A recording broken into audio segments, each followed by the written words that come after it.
আমরা বড্ড নাদান গালি মিত্রতে ভয় পাই, অথচ মিত্রকে ভয় পাই না। ক্যান্সার হলে মারা যাব বলে ক্যান্সারে ভয় পাই, অথচ পাপের শাস্তি জাহান্নাম জানা সত্ত্বেও আমরা পাপ করতে ভয় পাই না। তো শত অপ্রত্যাশিত বস্তুকে নিজের করে পাওয়ার জন্য আমরা এর সাথে নিজে লড়ি। স্রষ্টার তৈরি সৃষ্টিকে না পেয়ে আমরা সেই স্রষ্টাকেই দোষারোপ করি। আমরাও বড্ড প্রাপিষ্ট গালিম, আমাদের শরীরে লেগে আছে পাপ ও কলঙ্কের ছাপ। পুরো পৃথিবীকে স্বার্থপর বলা আমরাও স্বার্থ ছাড়া করতে পারিনি মালিকের ইবাদত। জ্ঞানী ও বুদ্ধিমান লোকদের চিনবেন তাহলে এই 7টি পরামর্শ শুনে নেন। প্রথম হলো, তারা একা থাকতে অনেক বেশি পছন্দ করে। 2 নাম্বার, তারা অনেক অগ্র ও দয়ালু হয়। 3 নাম্বার, তাদের স্বপ্ন অনেক বড় হয়। 4 নাম্বার, তারা বেশি কথা বলে না, তারা নীরবে চুপচাপ পরিশ্রম করে যায়। 6 নাম্বার, তারা ছোট বড় সবাইকেই সম্মান করে। 7 নাম্বার, তারা রং তামাশায় সময় অপচয় করে না। যে অন্যদের জানে সে শিক্ষিত। তো জ্ঞানী হলো সেই ব্যক্তি যে কিনা নিজেকেই জানে না। জ্ঞান ছাড়া শিক্ষা কোনো কাজেই নেই। যা পেয়েছো, যতটুকু পেয়েছো, তা যদি অল্প মনে হয় তাহলে সারাটা পৃথিবী পেলেও তোমার দুঃখে শেষ হবে না। তুমি হয়তো বা নিশ্চয়ই শুনেছো যে আমাদের জীবনে অতিরিক্ত কোনো কিছুই কিন্তু ক্ষতিকর। তার মধ্যে অন্যতম জিনিস হচ্ছে কথা বলা। আমরা যদি প্রয়োজনের থেকেও বেশি অতিরিক্ত বলতে থাকি, সেটাও কিন্তু আমাদের জন্য ক্ষতিকর।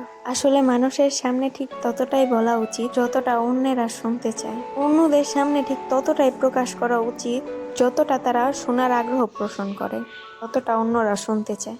দেখো, তুমি যত বেশি বলবে তত বেশি মানুষ তোমাকে বুঝে যাবে।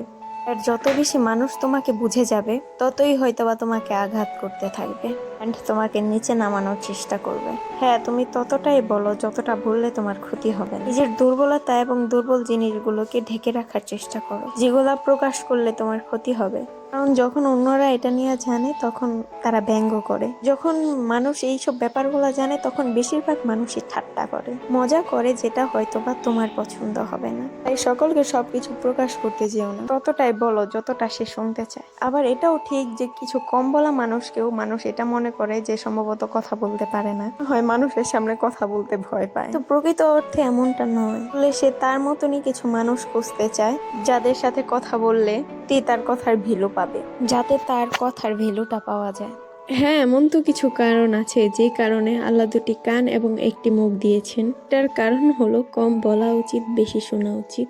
আমরা যখন অনেক বেশি বলি তখন আমরা মনে করি যে মানুষ হয়তো বা আমাদেরকে নিয়ে ভালো ভাবছে, মানুষ আমাদের খুবই গুরুত্ব দিতে শুরু করছে, অনেক বেশি ভ্যালু দিতে শুরু করে। তুমি যদি সত্যি সম্মান চাও তাহলে, যদি তুমি সত্যি রেসপেক্ট চাও তাহলে তোমার কম বলতে হবে, এবং সেখানেই বলতে হবে যেখানে কথা বললে তোমার কথাটা গুরুত্ব পাবে। এই পৃথিবীর প্রত্যেকটা জ্ঞানী ব্যক্তি, প্রত্যেকটা পাওয়ারফুল মানুষ সবচেয়ে থেকে কম বলার চেষ্টা করে। কথা বলতে বলতে আমাদের হালিম রান্না শেষ পর্যন্ত ভিডিওটা দেখার জন্য সকলকে অনেক অনেক ধন্যবাদ। সবাই ভালো থাকবেন, সুস্থ থাকবেন। আল্লাহ হাফিজ, আসসালামু আলাইকুম।